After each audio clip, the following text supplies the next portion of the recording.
जाती दुनिया से। खुसूसी सरमायाकारी सहूलत कौंसिल SIFC की बदौलत फार्मा सेक्टर की बरामदात में नुमाया इजाफा हो गया। पाकिस्तान के दानिशमारियात के मुताबिक SIFC की मुआवनत से रवा माली साल में अब तक अद्वियात की बरामदात में 21% इजाफा हुआ। अद्वियात की बरामदात 10,5.936 मिलियन डॉलर रिकॉर्ड हुई है, जो गुज़श्ता माल साल के इसी अरसे के दौरान 80.796 मिलियन डॉलर थी। आगे बढ़े, आपको बताएं कि वजारत तवानाई ने बिजली सहूलत पैकेज का ऐलान करते हुए पैकेज की तफसीलात जारी कर दी। बिजली सहूलत पैकेज के बारे में नेपरा में दरख्वास्त दायर कर दी गई। नेपरा अथॉरिटी दरख्वास्त पर 26 नवंबर को समाअत करेगी। नेपरा अथॉरिटी ने फरीकैन से राय तलब कर ली। बिजली सहूलत पैकेज के तहत ज्यादा बिजली के इस्तेमाल पर रियायती नर्ख लगेगा।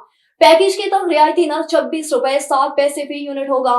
पैकेज का इतलाक दिसंबर 2024 से फरवरी 2025 तक होगा। हुकूमत की जानिब से पैकेज के लिए फार्मूला तय किया गया। गुज़श्ता रिकॉर्ड को देखकर ज्यादा बिजली इस्तेमाल करने वाले साइफिन पैकेज के लिए अहल होंगे।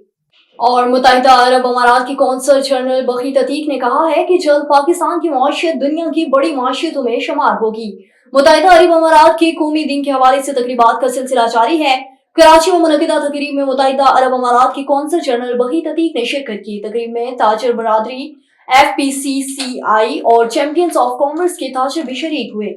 कौंसल जनरल बखीत अतीक ने खिताब करते हुए कहा कि पाकिस्तान से दहाइयां पुराना ताल्लुक है, जो मजबूत से मजबूत होता रहेगा। ताजर मुल्क की मईशत की रीढ़ की हड्डी होते हैं, उनसे मुल्क की मईशत चलती है।